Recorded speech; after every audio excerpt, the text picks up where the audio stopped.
welcome to Moonlight Tarot and Numerology. My name is Stephen Roberts, and I have been a tarot card reader and also a numerologist for quite a number of years. My interest first started actually in about 2008 after a near-death experience on a motorcycle accident. Anyways, for today, we are just about to enter into a new moon, and this one's going to be a new moon in Virgo. And some say that the new moon in Virgo is actually one of the luckiest moons of the entire year. So let's find out exactly what might be in store for us during this next moon cycle. The question I pose to my deck of tarot cards is that what does humanity have in store over this next cycle?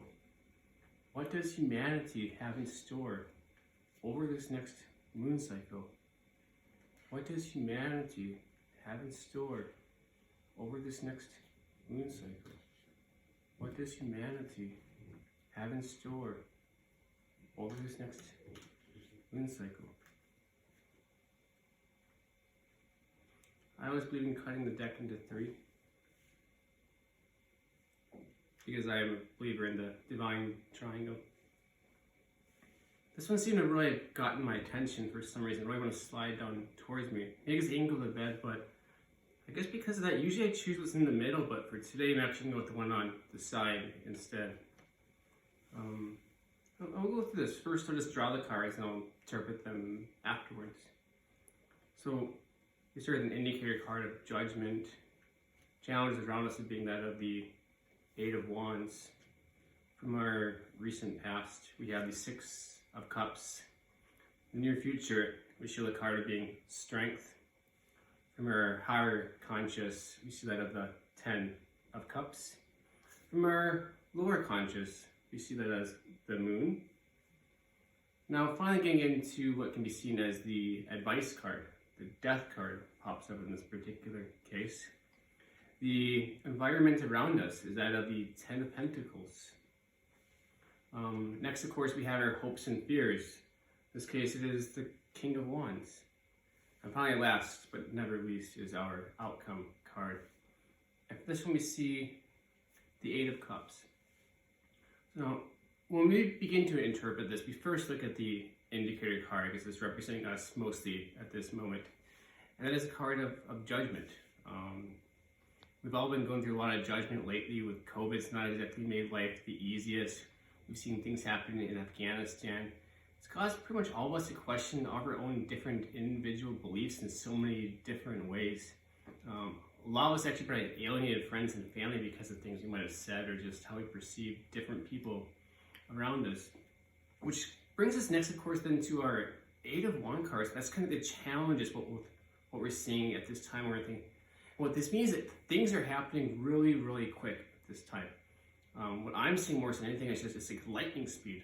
This is usually a card of travel, but in this case, it's just showing that lots of changes are happening, and they're happening very, very quickly. And as we know, these changes are mostly out of our own personal control. That's just our first two. Now, how did it get to this point, of course? What's coming from is sign of emotions. When I think about the Six of Cups card, it's more, of course, about, yes, there's emotions high, but it's also the emotional tie to the past more than anything else. When you see this, a lot of times you might think, like, hey, a young lover might come up, maybe it's someone from my childhood might reemerge, so that's kind of what's bringing it back.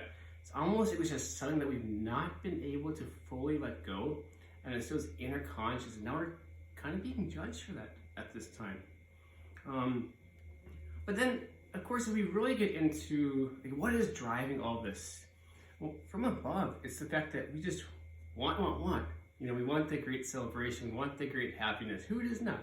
I mean, it's being driven, of course, by emotions, which is not necessarily a bad thing now when you really begin to just think about that. We all want happiness. Who doesn't? Of course, from below, this is where it gets a little bit more tricky now. It's really the moon that's really impacting this, when you think of this card. And this one is kind of tough because there's also like the beast with it, which you can call the wolf if you want to use that term. And there's the dog together. You know, there's the good and there's the bad. So really more than anything else, like this is bringing out our animal instincts. And we want, but our roughness is coming out, which is probably why we saw a judgment card popping up as an indicator card more than anything else. Because when you think about this, we kind of just go back to our animal ways of life when we want stuff at times. And then we begin to judge harshly, when really we actually kind of focus on more love, which is a difficult thing, of course, to do. Going on to this next one, this might terrify some people first. Really, this of course is popping up as an advice card, which is very important when we analyze some other things that also popped up together. Don't always necessarily see the death card as being like that of actual like true death. So I always think about it as rebirth. So the advice being given to us right now as we enter in this time is to clear up the things from our past. Get our things in order. That's what Virgo gives us a chance of doing, starting over in a way. So more so than anything else, is like clean up the things we need to clean up around us, get our acts in gear, get ready for the coming fall season, and from there, of course, we can prosper more.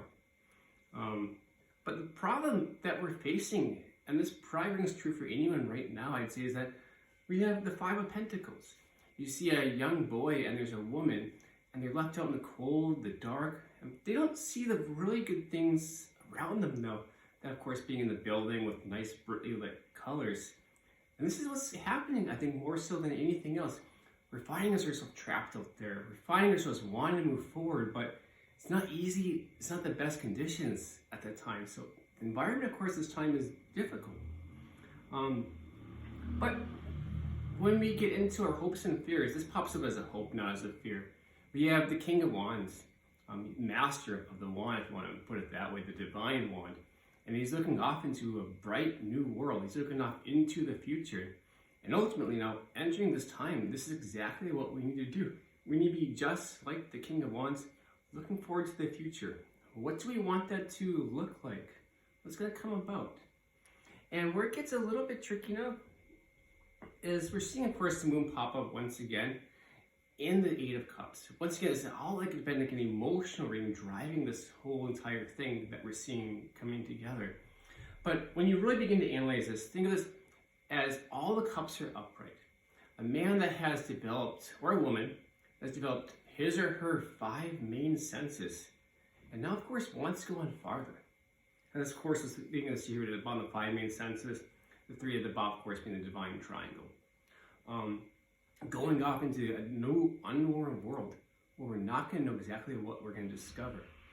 And that is what I'm seeing happening right now more than anything else, is that with everything taking place, we're going to those uncharted territories. We don't know what this is going to be. But in order to succeed at this, we have to take the advice of the death card ultimately. And that's like getting everything in order, putting together those things that we've been putting off, getting ready to actually go out into the world, pretty much treating as like maybe tomorrow is actually the absolute last day. And with that, we have to always take into account that we're looking towards that brighter future. So that's ultimately what all this is about. How do we get rid of the things, of course, that make it possible to move forward? And this is even more impactful when you think about our recent past that happened to be. It's that childhood stuff that we just can't shed that's driving some of the problems that we're having now. And it becomes super important is we're also in that stage still of judgment. And more so than anything, this judgment is happening when it's a time of very, very, very quick changes. Which is why, as we go into the future, this is the card that we need to focus on. What is our strength? What is our inner strength? Because we talk about how do we move forward into a new time, but we gotta tap into our own inner strength. We gotta tap into the divinity within. We have to ask our own spirit guides, how do they help us? How do we ask our friends around us for help when all of us are struggling together in completely different ways? And just what is that new horizon that we are leading ourselves into that we don't know about? Now, I don't always do this, but since we don't know exactly what is in the horizon, I'm going to pull just one more card. It's going to be simply a clarifying card I find to be important in this case. This now helps as the Ace of Wands. It might not surprise anyone really at all, because when we thought about the King of Wands as being our hope, now of course with our Ace of Wands coming together, this shows exactly kind of that, oh okay, we're going off in a new uncharted territory. We're leaving stuff behind. but ultimately now it's about a new creation. And that is what I ask everyone here to do. Think about the power of the Ace of Wands. Think about the creation. Think about the things that you can let go.